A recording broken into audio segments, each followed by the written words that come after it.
আসসালামু আলাইকুম বন্ধুরা, আশা করি আপনারা সকলেই ভালো আছেন।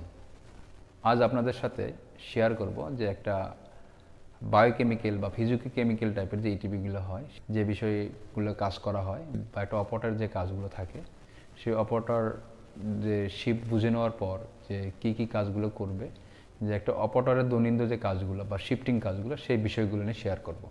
তাহলে চলুন কথা না বাড়িয়ে আমরা এখন মূল পর্ব নিয়ে আলোচনা করব।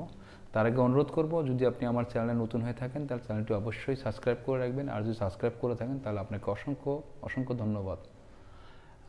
একটা বায়োকেমিক্যাল ইটিভির অপারেটরের যে কাজগুলো থাকে, সে যখন শিফট বুঝে নেবে, তো বুঝে নেওয়ার ক্ষেত্রে সে তার ডিউটি যদি 8টা থেকে এসে, সে 8টার 10 মিনিট আগে তার ডিউটিতে আসা নিয়ম, যেটা যে একটা শিফটে যে যারা অপারেটর থাকবে তার 10 মিনিট আগে ঢুকবে।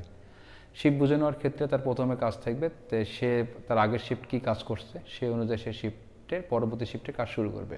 তার প্রথমত কাজ থাকবে সেই ইকুয়ালাইজেশন ট্যাঙ্কের, যে ট্যাঙ্কে কতটুকু পানি আছে বা কয় ফিট আছে, বা এই লেভেল ট্রান্সমিটার থাকলে বা কত ফিট আছে, সেই জিনিসটা সে খেয়াল করবে। বা ইকুয়ালাইজেশন ট্যাঙ্কের সঠিক মাত্রায় এয়ার পাস হচ্ছে কিনা, ইকুয়ালাইজেশন ট্যাঙ্কের জন্য যদি আলাদা ব্লোয়ার থাকে, সেই ব্লোয়ার দুটো যদি থাকে বা একটা থাকে, সেই ব্লোয়ার কন্টিনিউ মানে ঠিক আছে কিনা সেটাও সে চেক করবে। এবং ব্লোয়ার থেকে যে পাম্পের মাধ্যমে পানিটা চলে যাবে প্রাইমারি ক্লারিফায়ারে বা ফ্ল্যাশ মিক্সারে, সেক্ষেত্রে সে পাম্প ঠিক আছে কিনা। যদি পাম্প দুটো থাকে তো দুটোই আপনি হয়তো অপারেটিং হিসেবে আপনি চালায় দেখতে পারেন যে পাম্প ঠিক আছে কিনা, হয়তো সুইচ অন অফ করে দেখলেন যে পাম্প ঠিক আছে। এরপরে দেখা যাচ্ছে যে আপনি পাম্পটা যাওয়ার পরে আপনার গেল হচ্ছে ফ্ল্যাশ মিক্সারে দেখা যাচ্ছে যে এজিটেটর আছে বা এজিটেটর ঠিক কাজ করতেছে কিনা, বা এরপর গেল কোয়াগুলেশন ট্যাঙ্কে আপনার এজিটেটর ঠিকভাবে চলতেছে কিনা। এরপর আপনার যাবে হচ্ছে প্রাইমারি ক্লারিফায়ারে দেখা যাচ্ছে যে আপনার আগের শিফটে প্রতি 4 ঘন্টা বা প্রতি 3 ঘন্টা পর পর আপনার সেলাসটা ডাউন দেওয়ার কথা। ওই শিফটের যে অপারেটর ছিল সে সেলাসটা ডাউন দেয় নাই।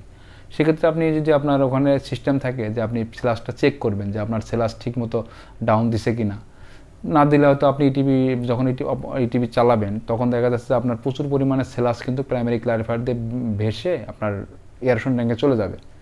এই সেলাসটা এটা পুরোটা হচ্ছে কেমিক্যাল সেলাস। সেই ক্ষেত্রে দেখা যায় যে আপনার যখন প্রাইমারি ক্লারিফায়ার থেকে যদি সঠিক সময়ে বা সঠিকভাবে যদি সেলাসটা ডাউন না দেওয়া যায়, সেক্ষেত্রে এই সেলাসটা কিন্তু পরবর্তীতে আপনার এয়ারেশন ট্যাঙ্কে চলে যাবে, যেটাকে আমরা বায়োলজিক্যাল বলি বা এয়ারেশন ট্যাঙ্ক বলি।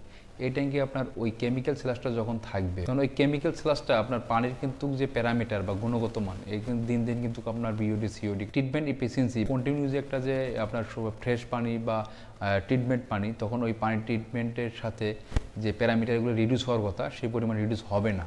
কী কারণ হবে না? এখানে যেহেতু কেমিক্যাল সেলাস, এটা পুরোটা একটা ওয়েস্টেজ বা এটা একটা হ্যাজার্ডাস কেমিক্যাল, বা এই সেলাসটাই পুরোটাই কেমিক্যাল। এই কেমিক্যালের সাথে যখন ওয়েস্টেজ সেলাস বা এটা কিন্তু একটা বিষাক্ত জাতীয়, তখন এটা যেন বায়োলজিক্যাল বা এয়ারেশন ট্যাঙ্কের সাথে যখন ওই ব্লোয়ারের সাহায্যে যখন চলবে, তখন আপনার হচ্ছে এখানে এক ধরনের টক্সিক হবে বা গন্ধ হবে বা অর্ডার থাকবে। সেখানে আপনার হচ্ছে এই পানিটাতে এক ধরনের গন্ধ থাকবে, বা এই সেলাস পানিটা যখন এয়ারেশন ট্যাঙ্কে যাবে, তখন আপনার যদি পানি যতই ফ্রেশ করে ট্রিটমেন্ট করে ছাড়েন না কেন, কোয়াগুলেশন করে, তখন আপনার ওই পানিতে প্রচুর পরিমাণের লালচে কালার ধারণ করবে, যেটাকে ফেরিক বা আমরা আয়রন বলে থাকি, বা ফেরিকের মতো একটা কালার থাকবে, যে ফেরিক আয়রন।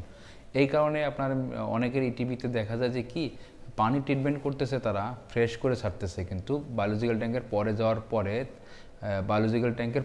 সেখানে যা পানি আপনার হলুদ কালার হচ্ছে, যেটাকে আপনার ফেরিক বলা হয়ে থাকে, যে ফেরাসালফেট বা এই লাইম টাইপের যে সকল কেমিক্যালগুলো ইউজ করা হয়। তাহলে আমরা যদি প্রাইমারি ক্লারিফায়ার সঠিকভাবে যদি আমরা সেলাসটা ডাউন করে সেলাসটা আলাদা সেলাস সাম বা সেলাস হোল্ডিং ট্যাঙ্কে রাখি, সেক্ষেত্রে আমার এই সেলাস ট্যাঙ্ক থেকে বা এই প্রাইমারি ক্লারিফায়ার ট্যাঙ্ক থেকে ফ্রেশ পানিটা আমার বায়োলজিক্যাল ট্যাঙ্কে আসবে। আমাদের বায়োলজিক্যাল ট্যাঙ্কে যে ডিফিউজারগুলো লাগানো আছে, সঠিকভাবে ডিফিউজার থেকে এয়ার উঠতেছে কিনা, কোনো ডিফিউজার ফেটে গেছে কিনা, কোনো ডিফিউজার থেকে এয়ার উঠতেছে কিনা, এই জিনিসগুলো চেক করতে হবে। যে এবং এই এয়ারেশন ট্যাঙ্ক থেকে চলে যাবে হচ্ছে আপনার সেকেন্ডারি ক্লারিফায়ার যদি আপনি অ্যাক্টিভেট সেলাস কালচার করে থাকেন বা কালচার হয়ে থাকে, সেক্ষেত্রে আপনার খেয়াল রাখতে হবে রাস পাম্প কন্টিনিউ চলতেছে কিনা। রাস পাম্প যদি দুটো থাকে তাহলে একটা 6 ঘন্টা বা 4 ঘন্টা পরপর আপনি চেঞ্জ করবেন। যদি 6 ঘন্টা পরপর চেঞ্জ করেন, সেক্ষেত্রে আপনার এই পাম্পগুলো কন্টিনিউ চেঞ্জিংয়ের ব্যাপারটাও কিন্তু একটা অপারেটরের মধ্যে থাকবে, যে আমি এই পাম্পটা 4 ঘন্টা চালাবো, এই পাম্পটা 4 ঘন্টা চালাবো।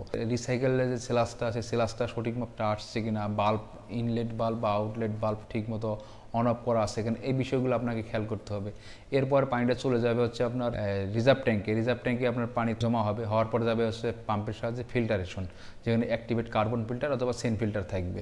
এখানে এই ফিল্টারগুলো আপনার প্রতিদিন একটা শিফটের কাজ হচ্ছে, সেই শিফটে ঢোকার পরপরই সে ফিল্টারগুলো ওয়াশ বা ব্যাক ওয়াশ দিয়ে নেবে। যদি ওয়াশ ব্যাক ওয়াশ করে নেয় সেক্ষেত্রে আপনার এই পানির থেকে যে ময়লাগুলো থাকবে বা আদার যে হেভি মেটালগুলো থাকবে সেটা কিন্তু ব্যাক ওয়াশের সাহায্যে চলে যাবে।